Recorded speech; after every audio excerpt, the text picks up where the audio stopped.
just wait until he goes ching-ching.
And it's okay if you want on your seats, those of you who are here, you can turn this way.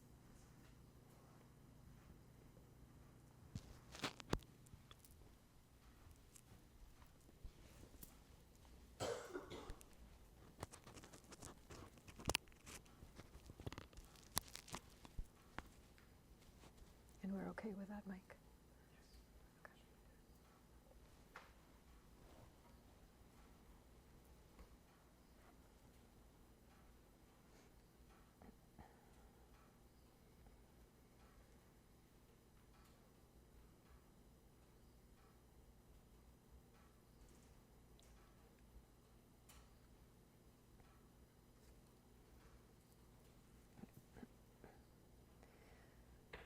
May we purify an ocean of worlds.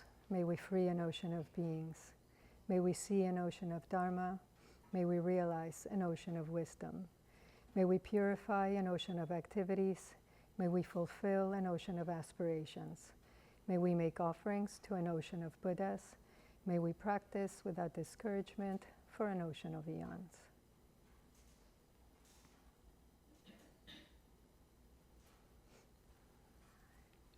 Good morning.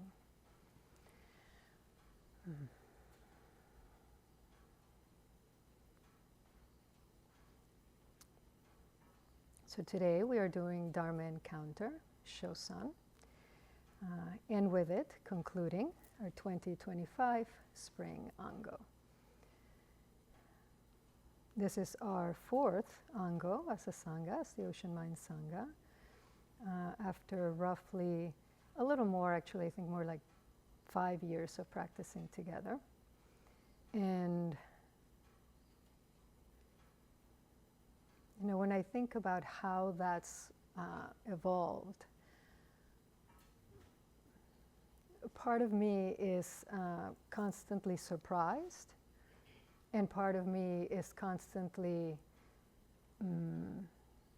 reaffirmed, you know, of the power of aspiration, really, of the power of a group of people coming together.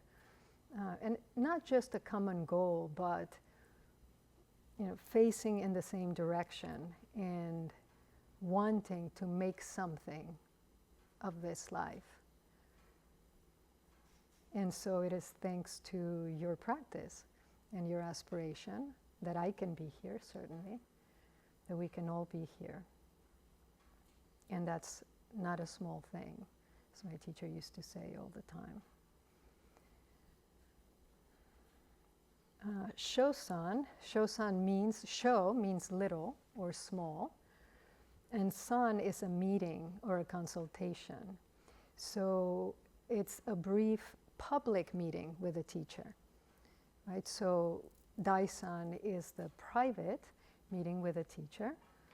And shosan gives us the opportunity to see a little bit more, you know, how that relationship works, that teacher-student relationship works, how a teacher works with students, how students work to integrate and express the Dharma.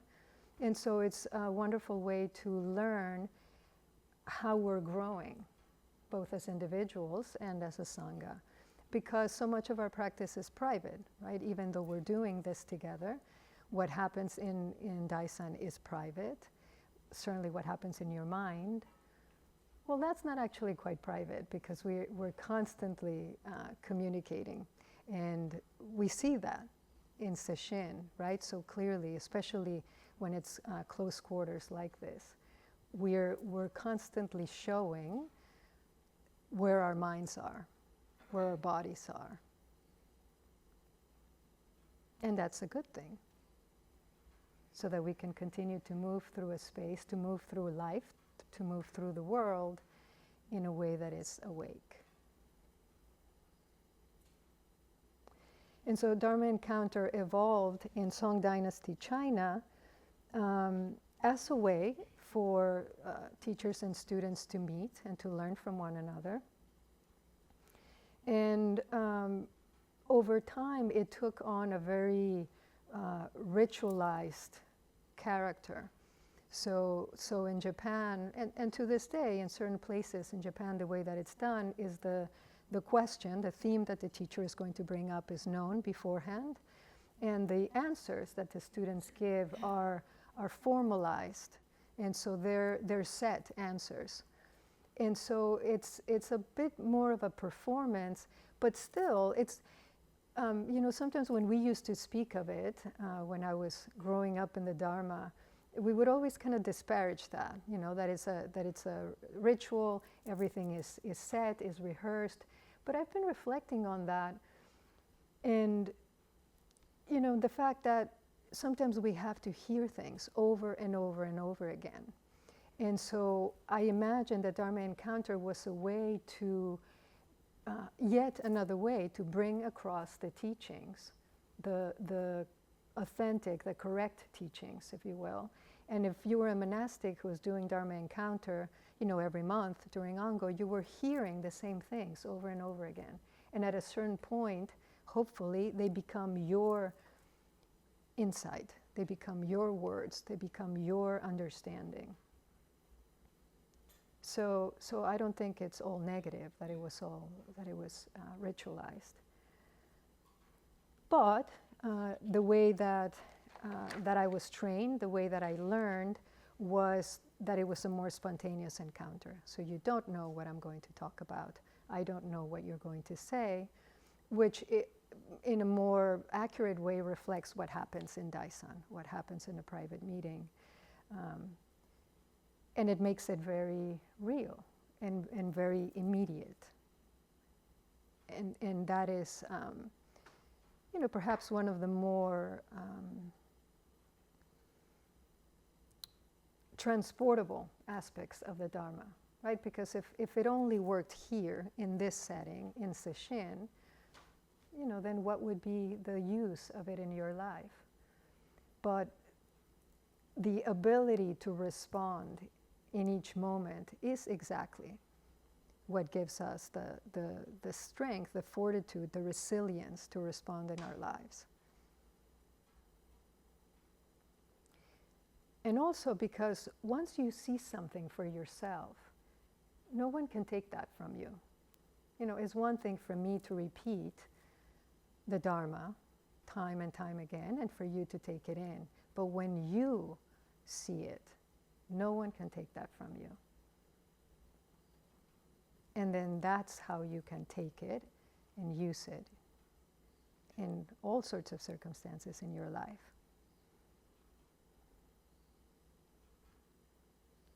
And so, many of you know, recently I have been reflecting and speaking a bit about practice and training and the difference between the two. And so my teacher, Daido Roshi, used to say, practice is what you do, and training is what happens to you. And so practice is what you do in the privacy of your own mind, what you do on your cushion, what you do as you're moving through your life, and you're taking these profound teachings, the Buddha Dharma, and integrating it in your lives. You practice being with the breath, you practice the precepts, you practice the paramitas, the 4 vows, you practice returning when you've become distracted. Training is what we do together. I ask one of you to be Jikiro. I ask one of you to be Shuso. I ask one of you to make food, and you respond by fulfilling this role. And often, or at least sometimes, we don't feel ready, right, for what we're being asked to do. And so this aspect of stretching, of having to step forward in a way that you might not know how, to me is what empowers us. You think to yourself, I can't. And then I say, yes, you can. You step forward, you do it, and you realize, oh, okay, I can. And you stretch a little more. And this is how we grow. And in a way, it's a little bit like the tension between practice and aspiration. So we practice always according to our capacity and according to our wish, according to our intention. But aspiration makes us reach. If you go to the gym, most of us will just do what we know and what is comfortable up to a certain point. If you get a trainer, the trainer will ask you to do things some that you don't even want to do. You don't think you're capable of doing. And then you do it and you stretch. And it's very much like that in the Dharma. That's why we practice together. That's why we work with a teacher.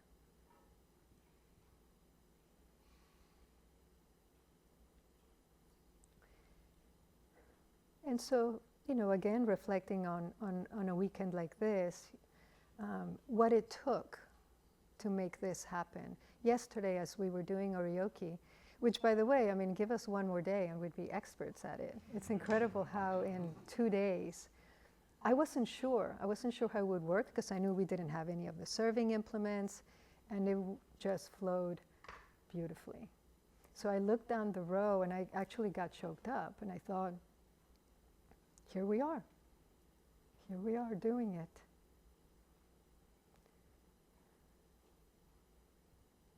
And this is how it is, this is how it works. I say, can somebody sign up, to cook? And all of you step forward. I said yesterday, the food was incredible. It was really incredible.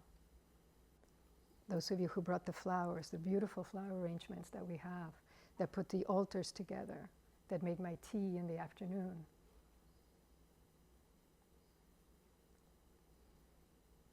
And this is how we respond in our lives.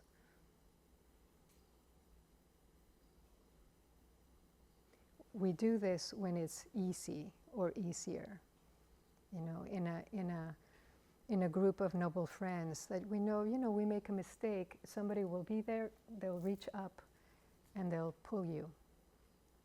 They'll help you if you don't know. They'll encourage you if you get tired. Like Sonkai, who's 86 years old and was doing the schedule at home while we were all sitting here practicing.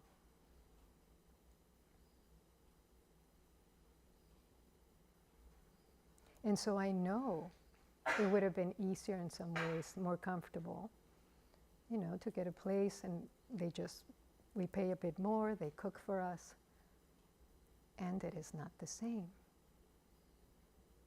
We made this happen. Just like in our lives, no one will make them happen for us. We make them happen.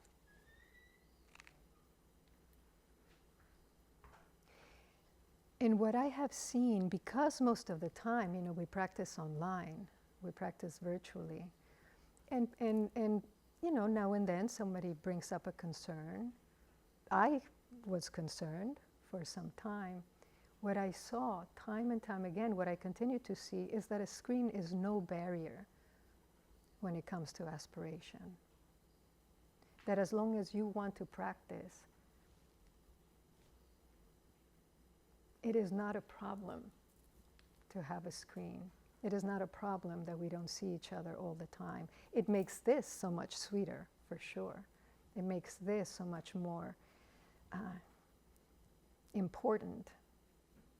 It makes, hopefully, us appreciate it more But each one of you has been showing me over these years how much you want to do this, how much you want to practice, how much you want to be clear.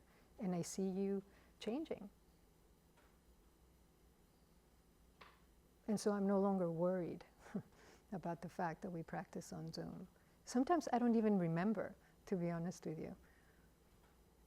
I have you in front of me, I don't even remember that there's a screen. And so we're using these forms, which the Buddha couldn't possibly have imagined. Zoom, Calendly. We use them as opportunities.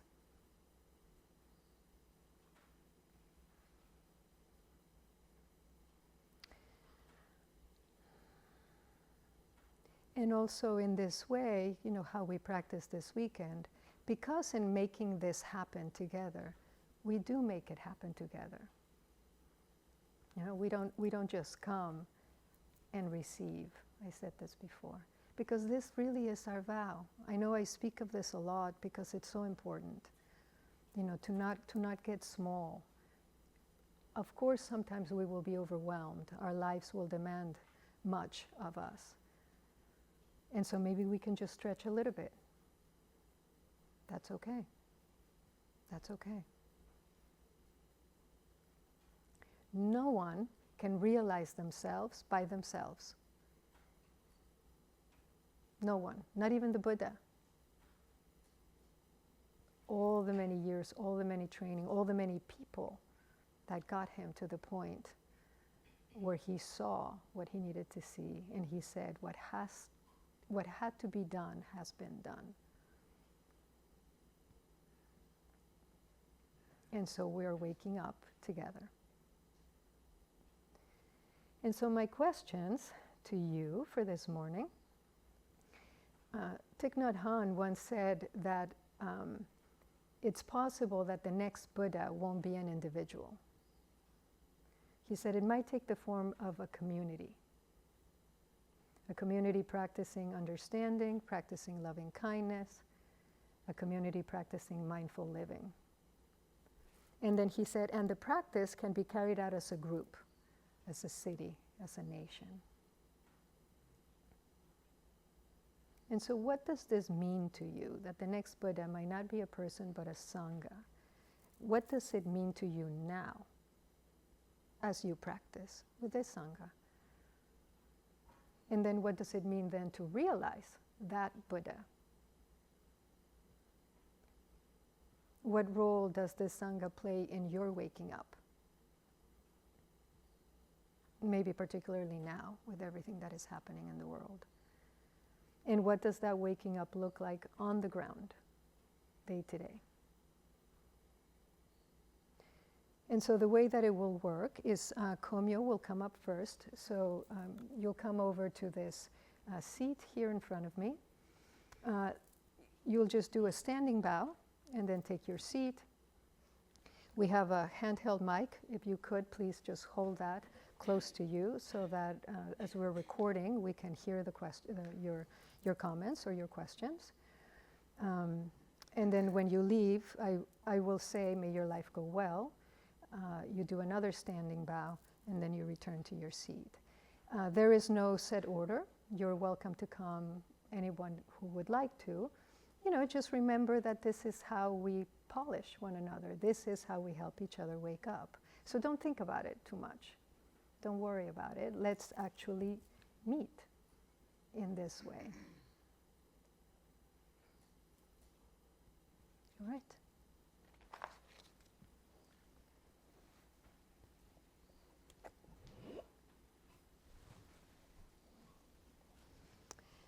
Kaito, can I bother you with a little bit of water, please? Just warm water.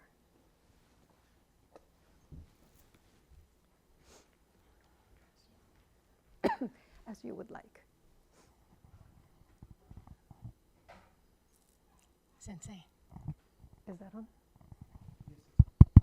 It's not, you're not going to hear it. Great. I'm used to the boom, boom, boom.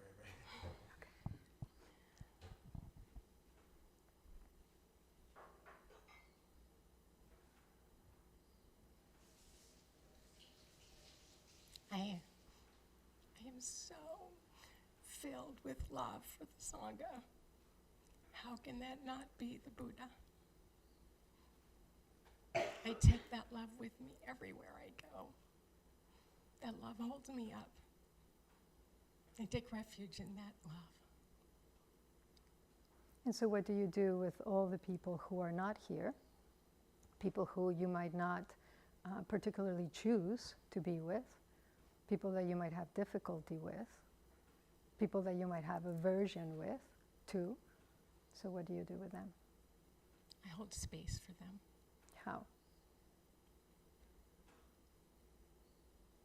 By not slandering them, by not killing them in my heart. Okay. May your life go well. Yes, you put it down, just standing there. Thank you.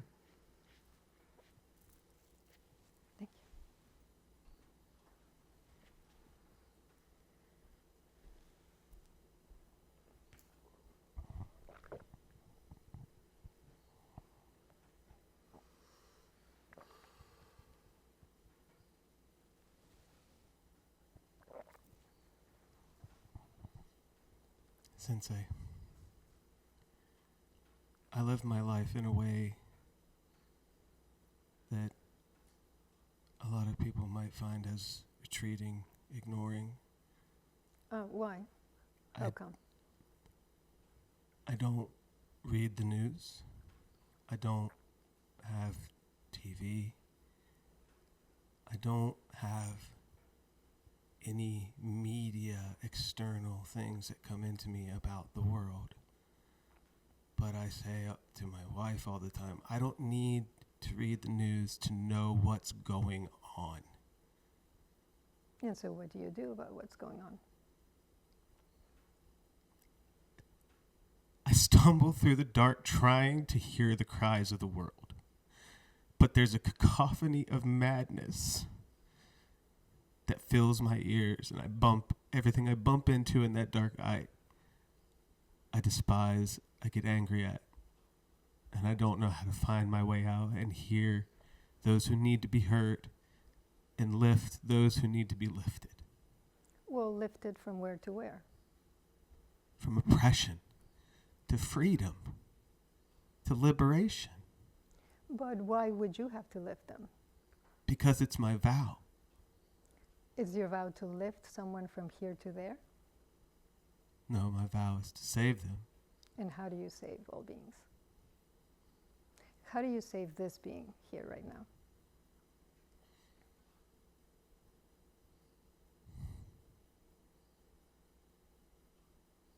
But turning inward. No. There's a being here in front of you. Oh, I'm sorry, I misunderstood. This being right now.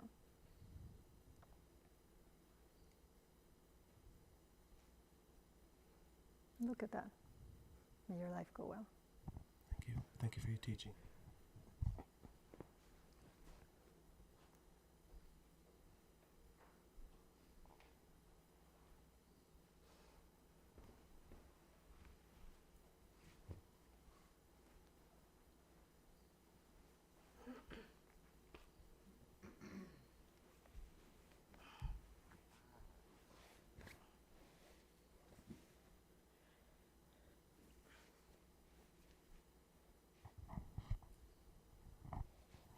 And if someone needs to come up with a chair, maybe Kaito, you can just have a chair nearby.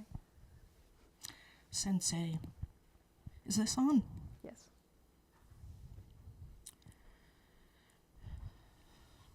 Hello. Hello. In the laughter, in the tears, in the boredom, in the fear, in feeling vulnerable, in the anger, in the judgment, in the kindness, in the love. We are now the Buddha. We were yesterday. We will be tomorrow. we are now the Buddha. That is correct. And what about those times when it really doesn't feel that way? Where that feels so distant as you can't feel it, you don't have access to it. What do we do then? Remember that it passes, another thing comes, and that whatever we feel, we are still the Buddha. Bodhicitta is still in our heart. Remember that when you're riding the subway. I know how much you love the subway. Remember when you're riding the subway and you have that person in your face. They too are a Buddha. Very hard, but not impossible, because it's my mind. Yes, exactly. May your life go well. Thank you for your teaching.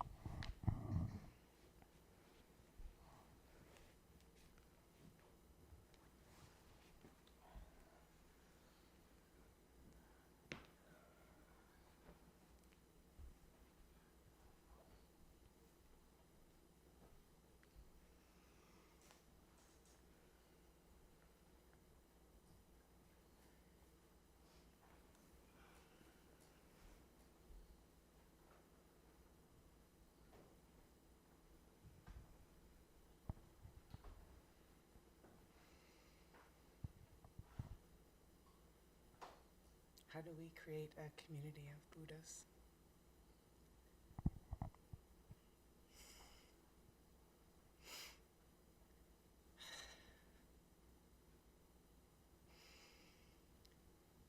Community is so important to me. Thank you for teaching me how to be generous. I didn't do that. I know, but I think I felt so locked inside of myself that I couldn't express myself well.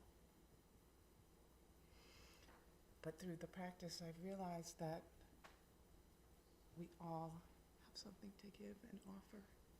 And without our offering, we can't receive what is present in the moment.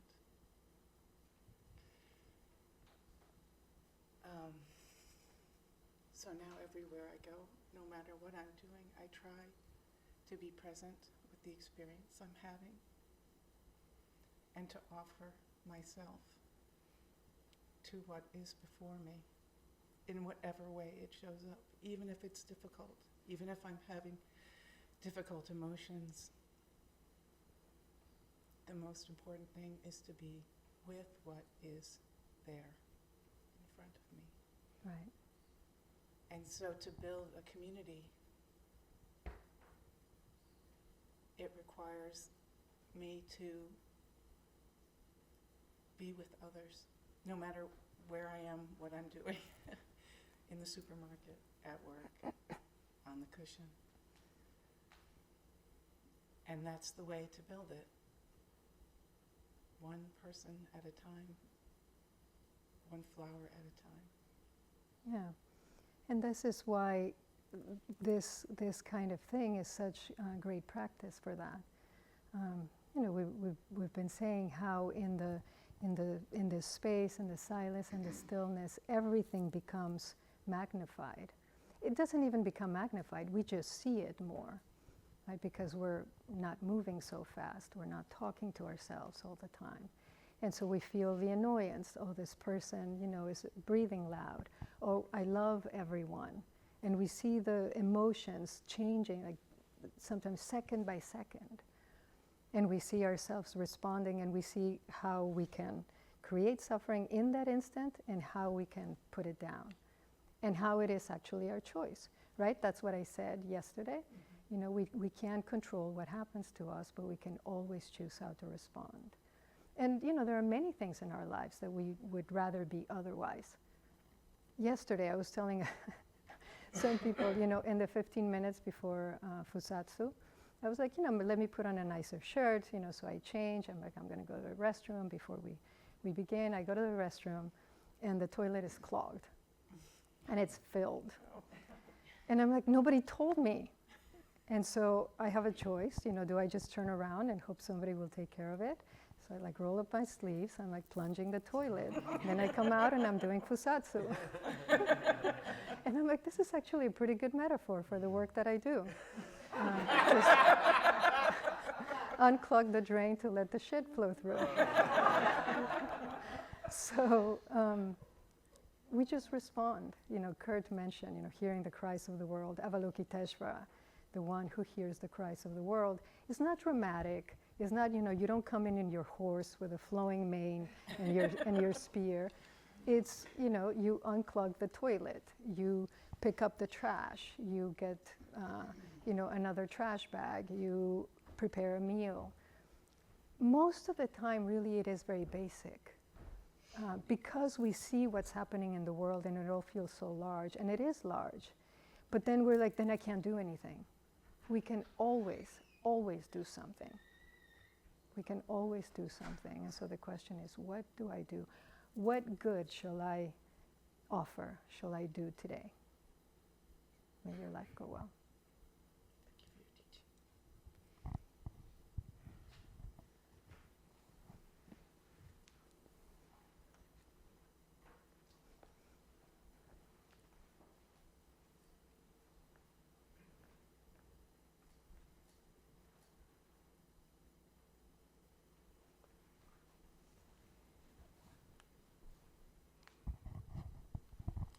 Sensei. For many years I practiced alone, and I knew there was something missing. I had family. How did you know? I felt it. I attended zengos of various kinds, and I saw there was something there that I wasn't getting, and I didn't know how to access it. I had family, I had friends who were individuals, and I loved them, and they provided me a lot of satisfaction.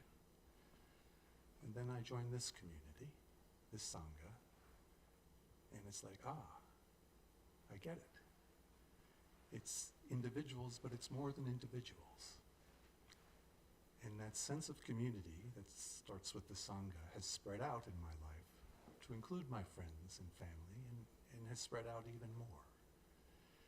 And I feel like the community that will be Buddha, or that is Buddha, is humanity itself.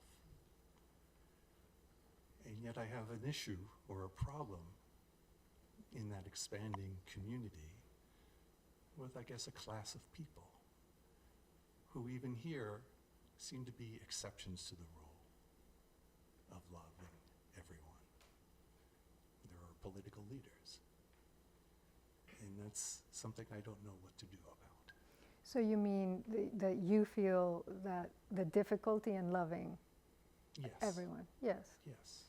I think we all go through that. That's the challenge, I think, of loving kindness. We hear loving kindness, we hear the metta teachings, and they feel all kind of soft and fluffy. But they're actually profound because of what you just said. The loving kindness really is unconditional. In our Sangha now we chant the Karaniya Metta Sutta, almost every time we meet. And there's a reason for that, because it is no easy task to extend that love unconditionally and to keep remembering that that's not based on worth. No one has to do anything to deserve that love. They deserve it simply because they are, because they exist. That does not mean that it in any way justifies or condones somebody's harmful actions. It's like that love, it's like it's the ocean, the water that just fills the ocean, and then we throw trash into it. The water is no less itself. It's no less water in its waterness. Our job is to pick out that trash, to not throw it in the first place, and to pick it out when it's there. We don't hate the trash.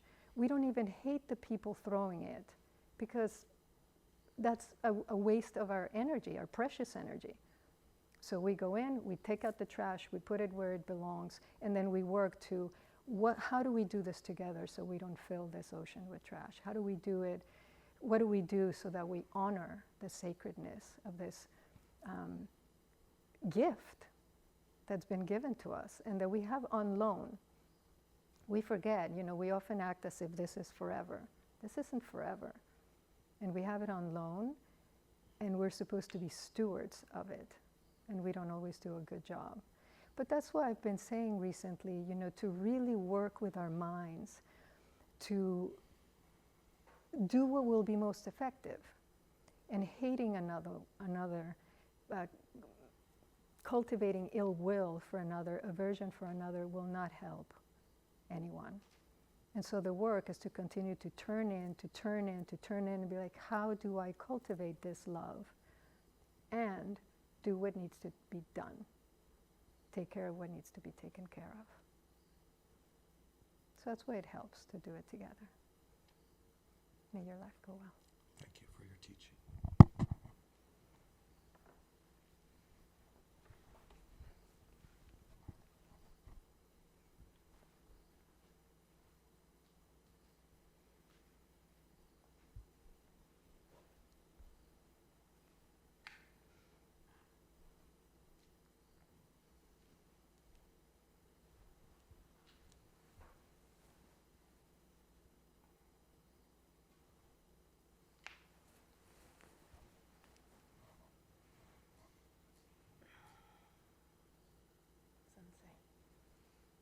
Your mic.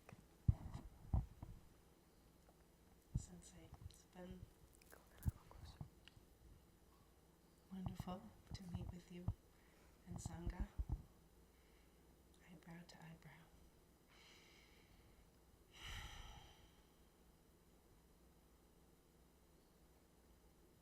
When my brow relaxed this week, Komio's brow relaxed. So, how do you know her brow relaxed? because she's part of my body.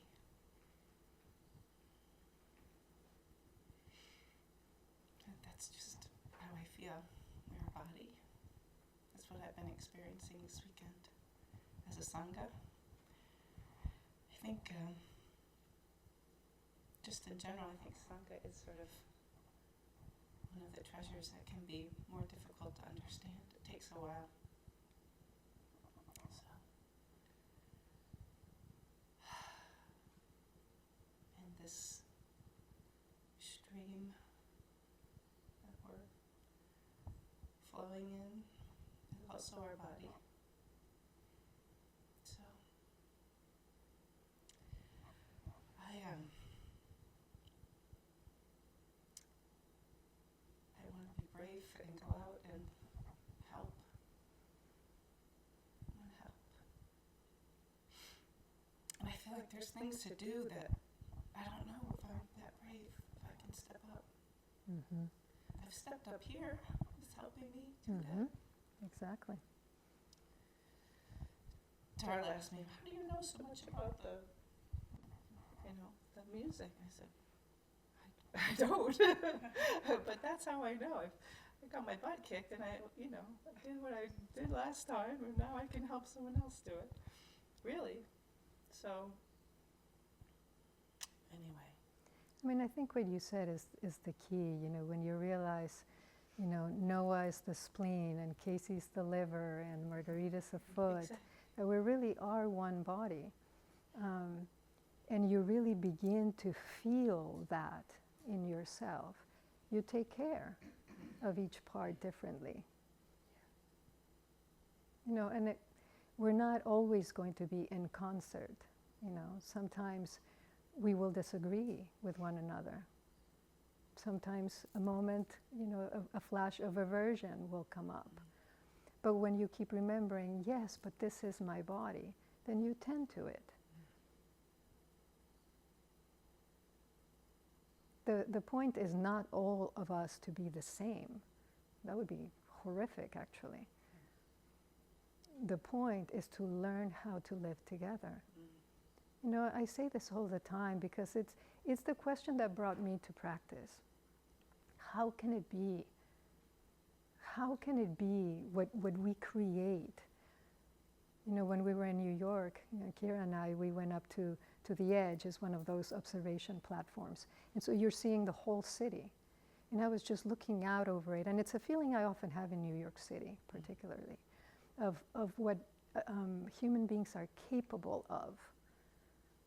How can that be that we can do that and we still can't figure out how to get along? It boggles my mind.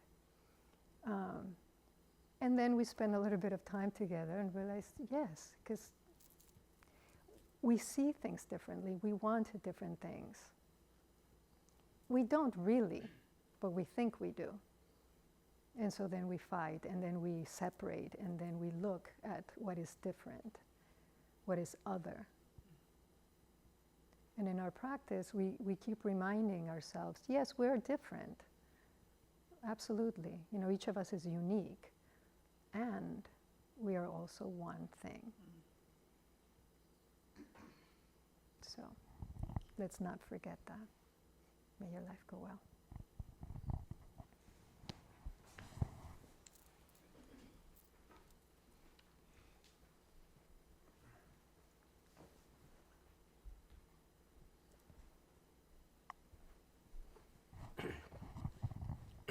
Shosanji, I discussed with you getting to be your attendant and being part of, you know, in sessions, it clarifies things tremendously. It's just, you know, first I thought, okay, it's about service, but no, it's about noticing and then responding, and that's kind of it. Mm-hmm. And from that flows a life of just seeing, noticing, responding, what needs to be done, and you know, feelings of love come and go, anger, none of that matters that much, but that's here. Well, it matters insofar that we do need to acknowledge it, right? So we don't want to suppress anything or ignore anything, but it doesn't have to stop us from responding. Exactly, and yeah, but because in some ways this time here it's like a haiku. You know, you have 5, 7, 5. Now you have freedom because Right. you have to do it within that. I go in my life now. I've got it's like, well, what's the form? You choose. What's it about? You choose. And here's all the rope you need to hang yourself. And by God, I do it. And that ability to see and respond simply gets lost in this I. You know, like, whoa, what am I going to do? What's wrong with me? It becomes a drama instead of like, oh, okay, I made a mistake. Don't do that next time. If I hurt someone, if I let someone down, if I don't have the courage to do something I want, I struggle to bring that into my life every day. Well, that's why we have all these forms, right? That's why we have the 4 vows and the 4 immeasurables and the 6 paramitas or the 10 paramitas. That's why we go over the precepts. That's why we study, so that we can gather the tools that we need in our lives. I mean, you know, here it is the easiest of circumstances in one sense, right? But life is coming at you fast and furious, and exactly the question is, how do I stay present and respond and not get lost? So let me ask you the question that I asked Kurt. So how do you save this being right now? You have a being in front of you, and let's say it's this being right now. How do you save them? I look you in the eye, answer. Explanation?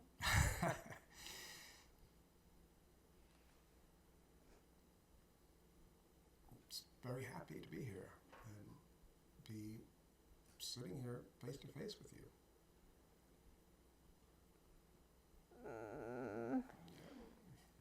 say it more succinctly. I call it, I think, I would just more succinctly as I love you. I love you too. May your life go well. Thank you for your teaching.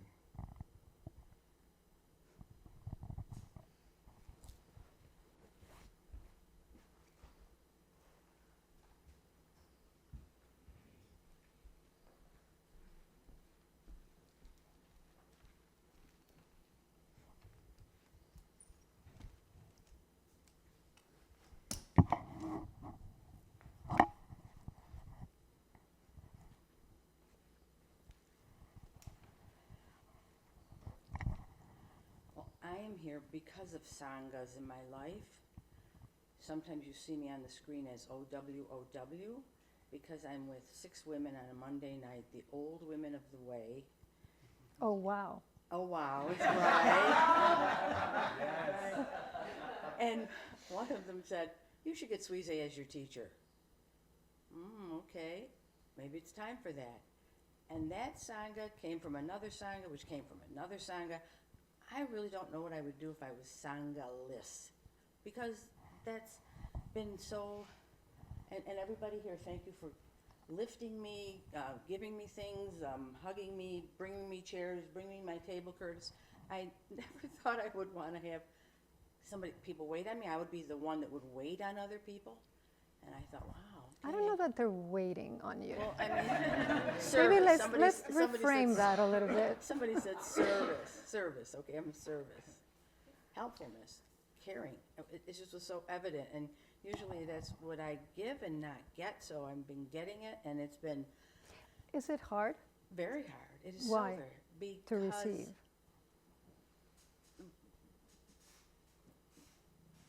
Because I guess I didn't feel worthy of that sort of thing. Maybe I would just have to give and not get back, or I was just not connected to the giver. And now it's like I get connected to the giver, and I can be the giver, and it's lovely. It's refreshing. It's love. It's beauty, and it's hard sometimes.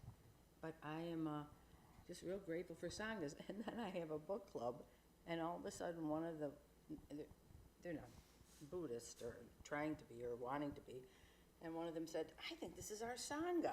And I thought, okay, you just make sangha, you make sangha, and it's. You have 2 people, and that's a sangha. Yeah, right. 2 people who want to wake up. Mm-hmm. It's not just any 2 random people, but 2 people who want to wake up and who want to help each other do that. So here we are doing it. No, thank you for your teachings. May your life go Always. well. Say hello to those old women of the way. I will. Thank you. I bow to you. I bow to everybody.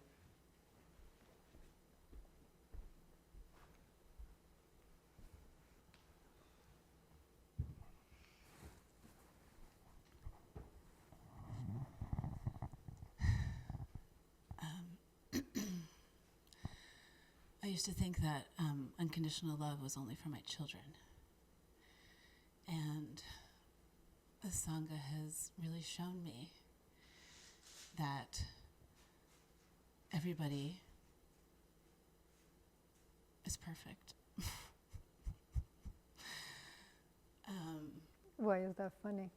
Because it's just a funny statement, but it's so true. I mean, things that I feel like I used to focus on, things that I used to care about, they still come up. But you said last night that the Sangha is really a microcosm of the world, and that's exactly what I have felt all weekend. This is just a mini version, and all the personalities and again, not talking, but feeling everybody.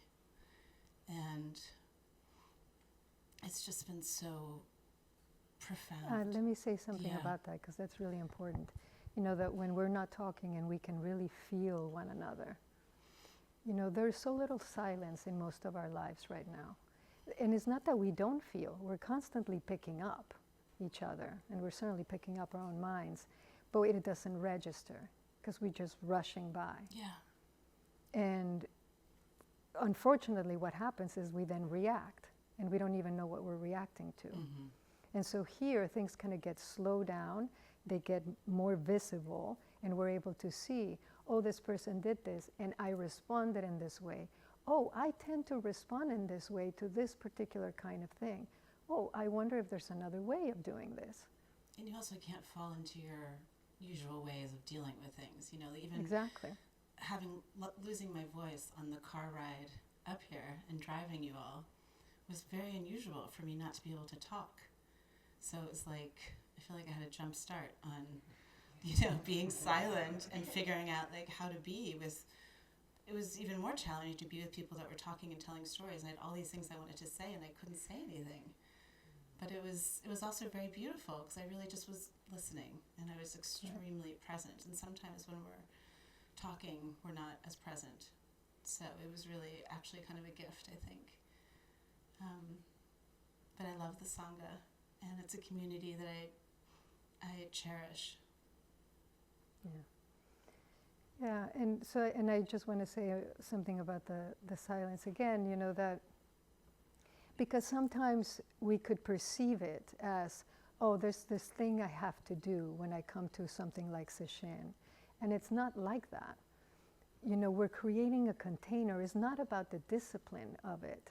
It's that we're creating a container so we can feel one another, so we can feel ourselves. And so it's not, don't be on your phone and don't talk to each other because silence is what we do in sesshin. It's be close to yourself, right? And that when we do need to talk, that we're able to reflect for a moment, do I need to say this? Do I need to actually express something right now? Can I just be with this myself? Yeah, it's work. When I'm giving instruction, how much instruction do I give? Is it timely? Is it necessary? Is it beneficial? Is it kind? Which one am I missing? True. Is it true? Yes, exactly. Exactly. So it's like we have, and this is, it's been what, 2.5 days really, and we have this mirror that is held up. And sometimes, I think I've said this to you, sometimes it gets a little harder before it gets easier because you start to see so much. And it can be a little overwhelming, or it can be sobering, or it can be embarrassing. It's like, my God, do I do that? And then you realize, yes, I do that. Now I can do something about it. And we continue. And there's so much acceptance, I feel, that comes as we continue to take, we take that step and we take another step. We realize, oh, I am this way. And that's okay. That is perfectly okay. May your life go well.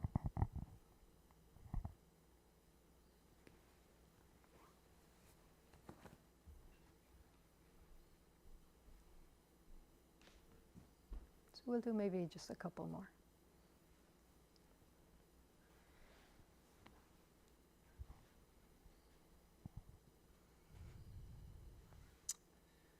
I really want to be able to unreservedly rely on others and really let myself fall apart and other people put me back together. But I'm finding it hard. I'm finding that even when I don't feel like I have a lot of capacity to be self-sufficient, and even if I'm in little ways, letting myself really need others, letting others help me, there's still a feeling of okay, but that's just letting a little bit out, and the rest I'm holding it really tight together. Why?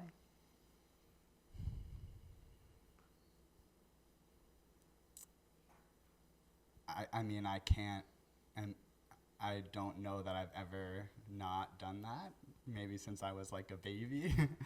And I don't really know what that is, or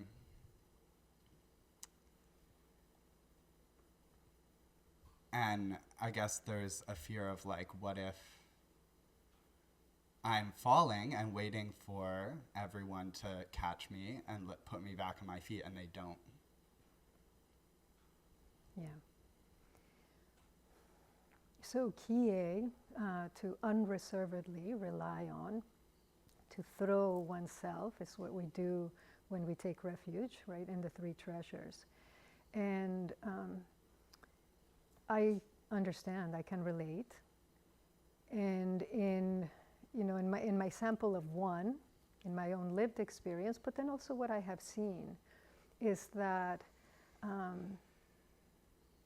life at certain points will ask more of us than we think we're able to hold. And so out of, perhaps exhaustion or desperation or confusion, it falls apart. It's not even that you do anything, the whole thing falls apart. And it's interesting that you said, waiting for someone to come forward, because I don't know, I think that's where the fear comes from, the expectation or the question, will they? But what I have found is that it's not actually quite like that. It's much more immediate. It falls apart, but the way life is built, the way that it works, is that there's no way for it to come back together unless it's done together. It might not be the people that you thought who will help you up.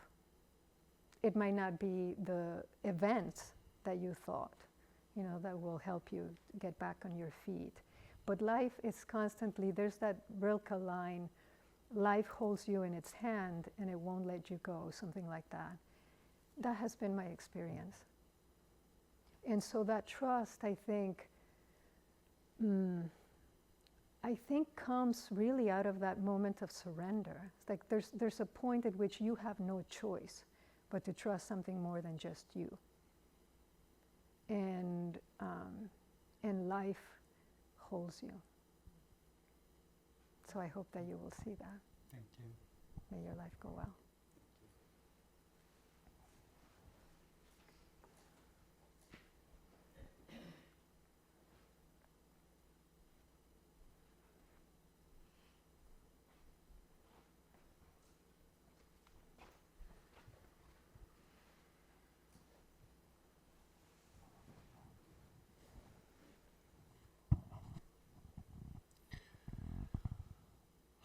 I went to a coffee shop this week, and there was a baby in a stroller, and next to this baby in a stroller was a dad working on, who I assumed was this baby's dad, working on a laptop.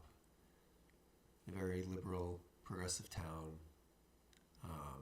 He was clean cut, looked like a yuppie, and he had a holster on his chest, and the holster had a We the People patch, and then an SPQR patch, the Senate and the Populace of Rome, which has been co-opted by white nationalists recently. And it made me see red. It made me want to act out, not compassionately, not peacefully, in a way that I would have done damage to both this person and to myself. And, I don't know if the only thing that stopped me, but one of the things that stopped me was like, well, this baby isn't at fault for anything. So I'm not going to reason with this person. There's no way to reason somebody out of something they have not been reasoned into. And over the course of the day that followed and the next day, I tried to generate compassion for this person. I tried to ask myself, well, what kind of lessons has this person been getting all their life? Like, what kind of experiences have they had? Difficult experiences, traumatic experiences, to make them want to identify with hatred, with separation. And that doesn't feel, I understand about the value of there is no other and there is no I, and that is the value in seeing the Sangha as the Buddha. But how do you include this person in that Sangha, in that Buddhahood? Yeah. Well, no one is exempted. No one is outside of that Buddhahood. And so the choices that any one of us make throughout our lives don't exclude us, for the potential of awakening. We might not get there. Some of us may not get there. But that person ultimately wants the same thing that I want. They want to be safe, and they want their family to be safe. They want to be free to live in the way that they feel will bring them well-being. They want to be happy. And so to remember that, to bring that to mind, sati is to be mindful, to remember that the person in front of you is also a Buddha.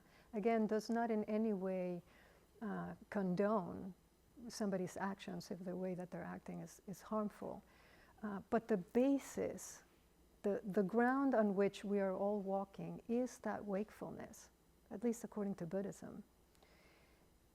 And so as a practitioner, my responsibility is to work with my mind. So in that moment and in every moment that follows, I don't compound the suffering that we already see in the world, but that I do even something as simple as say to that person in my mind, may you be safe, may you be kind, may you be joyful, may you be awake. I feel that it is my responsibility, to not make things worse, to help and not harm. And so I cannot change, and I do not want to change another's way of life. I don't want to change their beliefs, just as I don't want somebody to tell me what to do with my body, who to marry. And so in my own life and in the choices that I make, I will train my mind and I will live my life in such a way that I don't add to that suffering.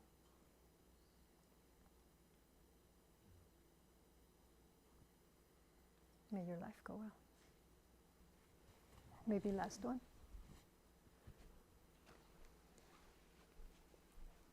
Okay, 2. And you can go after Eddie.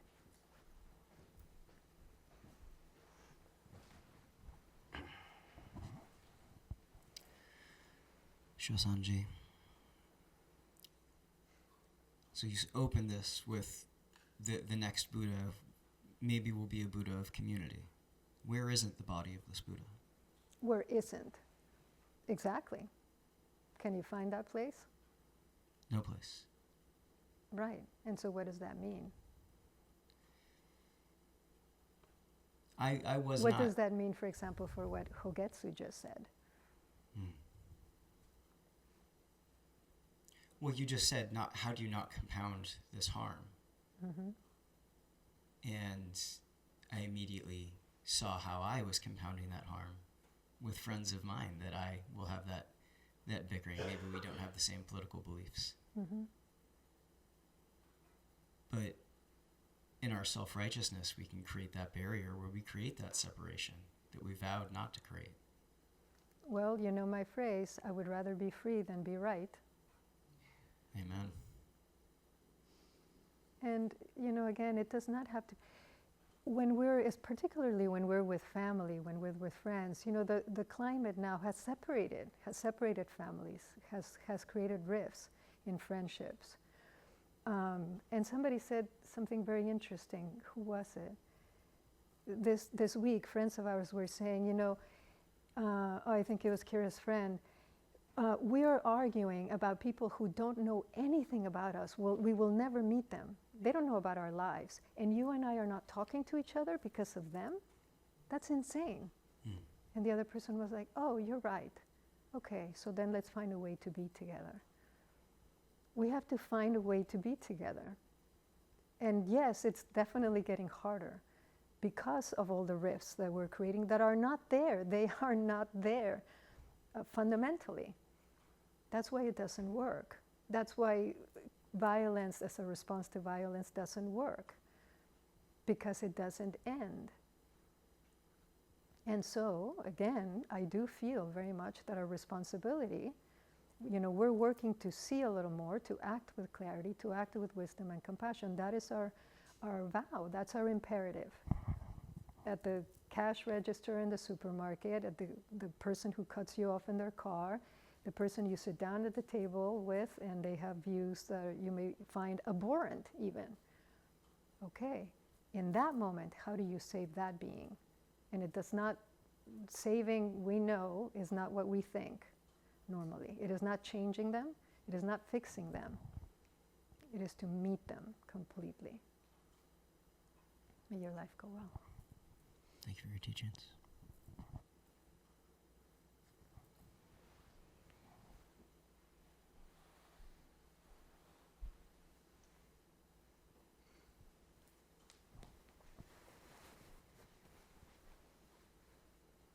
Sensei, do I use the mic? Yes, please. One of the most powerful insights I ever had, which I'd forgotten for a couple of years somewhat, is that it doesn't have to be this way. And what's the this? Whatever this is. If it's this house being a house, if it's us having a loving Sangha, if it's the world in chaos, nothing has to be the way it is, and thus anyone can become Buddha. There's a stoplight walk signal at my school that's been broken for the past 2 months or so. And I realized I'm going to keep pressing that button, see if it comes on and turns to the walk signal. Because I believed that it would stay that way, because I'd seen it that way for enough time to convince me that it was real and solid. But I have faith that either it will get destroyed or one day the walk light will come on. It can't stay that way. Doesn't mean it'll get better, but it can't stay that way. Right. And Impermanence is a hard teaching. It's not comfortable, right, in any shape or form. And it is the way things are. I mean, it's really the only constant in our lives, is that inconstancy, is that change. And so in my own family, and some of people share with me of their family, people change, and sometimes for the drastically worse, and that's what we see in this society right now. And that can't be who they are, nor could the politics they had 10 years ago that were better be who they were. And people also change for the better. Right, and so one of the things I was thinking was Angulimala when we were talking about this. Now, we were once strangers. We weren't once a loving family. We were once strangers, which even you had doubts about if we could really do it. But how do you save a forest? You plant a few seeds, and then maybe a forest could come. I can't save you or anyone else, but you can give someone a fishing net that they can be a fish that jumps into the net if they want to be. Yeah, but what does this have to do with Angulimala? Who was tasked to kill 1,000 people, and then he would make a garland of fingers? He killed 999, so the story goes, and he became fully enlightened. And people hated him for the rest of his life because they thought this isn't fair. Why could a person who murdered 999 people become fully enlightened? And so, who are we to say? But hold on, why did he become fully enlightened? The big question that you asked us: how does our suffering now erase our karma of the past? Mm-hmm. From what I remember, the Buddha asked him to give refuge to someone. He didn't think he was worthy of doing it. He repented so sincerely, and everywhere he went, people would stone him, and he just kept practicing. Right. So the story goes like he was ahimsaka. He was the one who did not harm. Right, originally. And he got tricked, by his teacher, his jealous teacher. And so he starts killing people and becomes, so this is the poignancy of the story, he becomes the monster.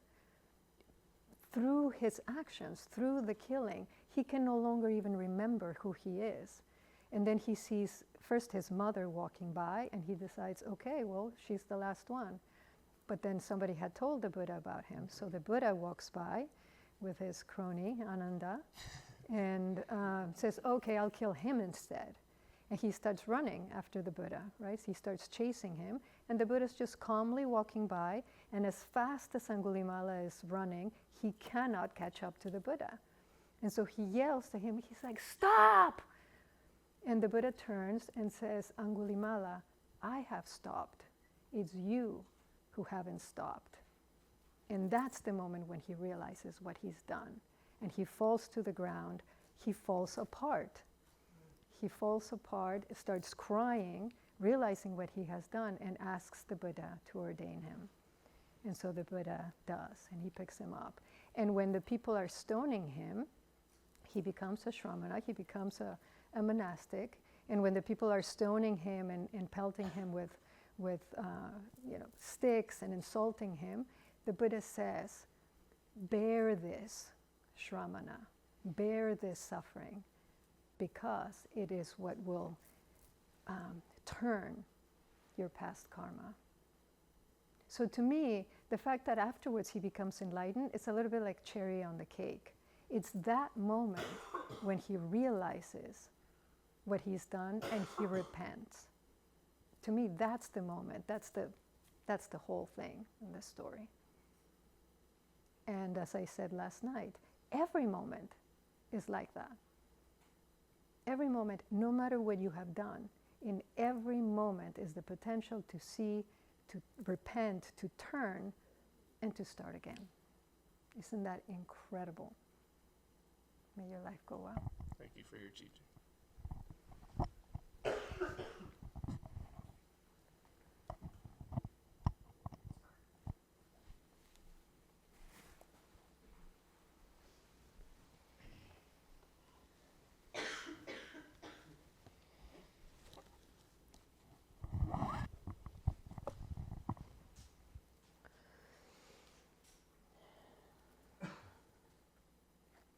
So the next Buddha may take the form of a community. Community practicing, understanding, and loving kindness, mindful living. We don't have to know deep philosophical Buddhist teachings to create a Buddha field. We don't have to know doctrine to be respectful, to be kind. We do have to put effort into being awake, to be present, to be caring, because life comes at us fast. And so we have to learn to slow down enough to see, to hear, to really feel, in order to build what I call the ethics of care. Louis Massignon, who was a scholar of Islam, called it the science of compassion. You put yourself in another's shoes, but you really, is more than that. You enter another's life, another's mind, so you can see life as they do, you can feel life as they do, and from there you respond with care. This is what we're doing, every time you let go of a thought, you return to your breath. Every time you ask yourself, what is mu? What is a cypress tree? What you're doing is getting out of the way so that the world can see through your eyes.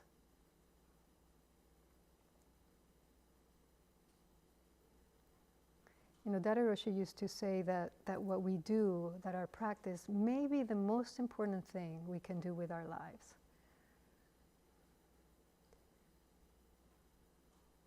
I think he's right. I think he's right. May your life go well.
Sentient beings are numberless.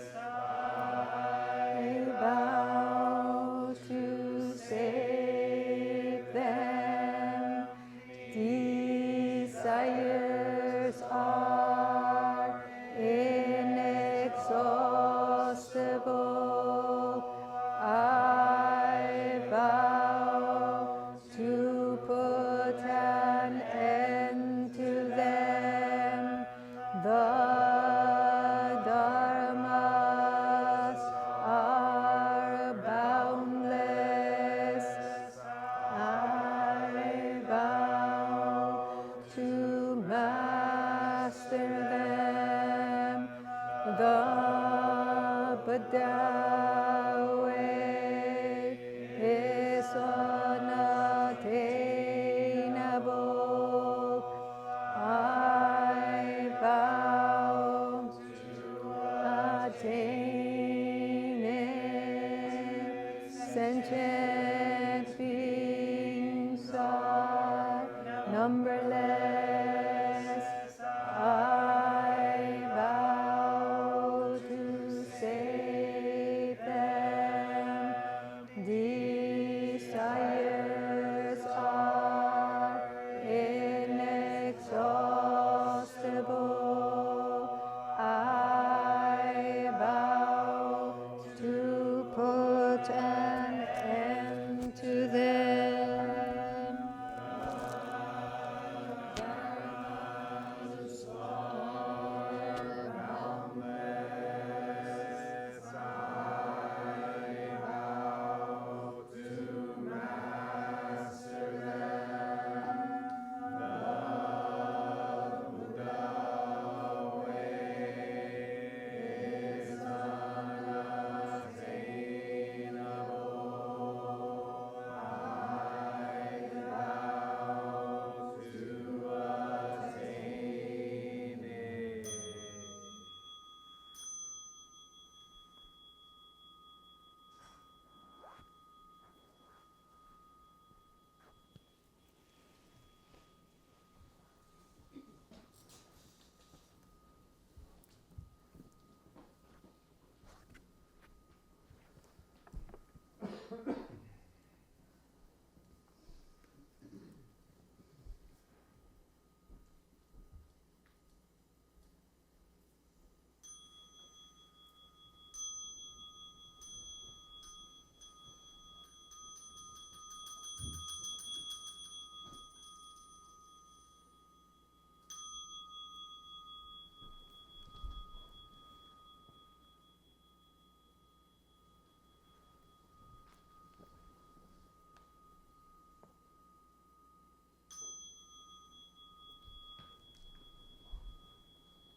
All right, this concludes our 2025 Spring Ango.